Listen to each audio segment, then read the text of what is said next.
Omni பேருந்து உரிமையாளர்களுக்கு போக்குவரத்து ஆணையர் ஏற்கனவே அறிவுறுத்தல் வழங்கியிருப்பதாக போக்குவரத்து துறை அமைச்சர் சிவசங்கர் தெரிவித்தார்.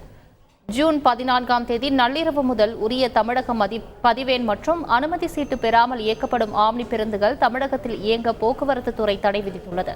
இந்நிலையில் கால அவகாசத்தை நீடிப்பது குறித்து ஆம்னி பேருந்து உரிமையாளர்கள் போக்குவரத்து ஆணையரிடம் முறையீடு செய்தால் பதில் அளிப்பார் என அமைச்சர் சிவசங்கர் குறிப்பிட்டார்.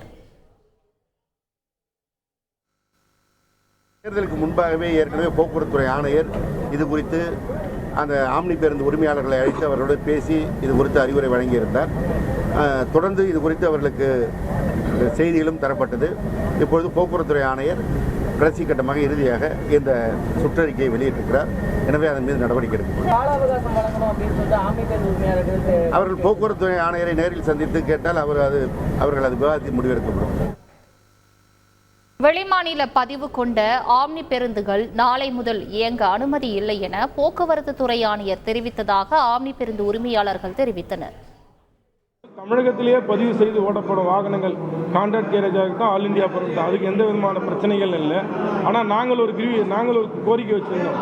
தமிழகத்தை சுற்றி உள்ள பாண்டிச்சேரி, கர்நாடகா, ஆந்திரா, தெலுங்கானா, கேரளா இதிலிருந்து வர வாகனங்கள் அங்கேயே பதிவு செய்து வர வாகனங்களுக்கு அதுக்கும் இடையூறு இல்லைன்ற மாதிரி தான் சொல்லியிருக்காரு. நாங்கள் ஒரு ரிக்வஸ்ட் கொடுத்துருக்கோம்.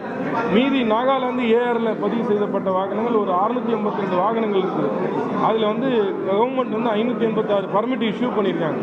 அதில் 105 பர்மிட் கவர் பண்ணிட்டாங்க. மீதி இருக்கிற பர்மிட்டை அவங்க கவர் பண்ணலை.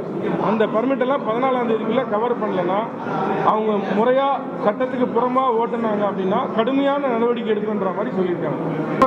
நாங்கள் திருப்பியும் இன்றைக்கும் ஒரு 30 டேஸாவது 60 டேஸாவது கொடுங்கன்ற மாதிரி ஷார்ட் டைமில் கொடுங்கன்னு கேட்டிருக்கோம்.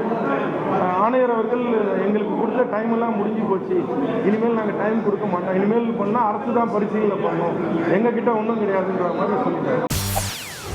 செய்திகளை உடனுக்குடன் தெரிந்து கொள்ள உடனே சப்ஸ்கிரைப் பண்ணுங்க.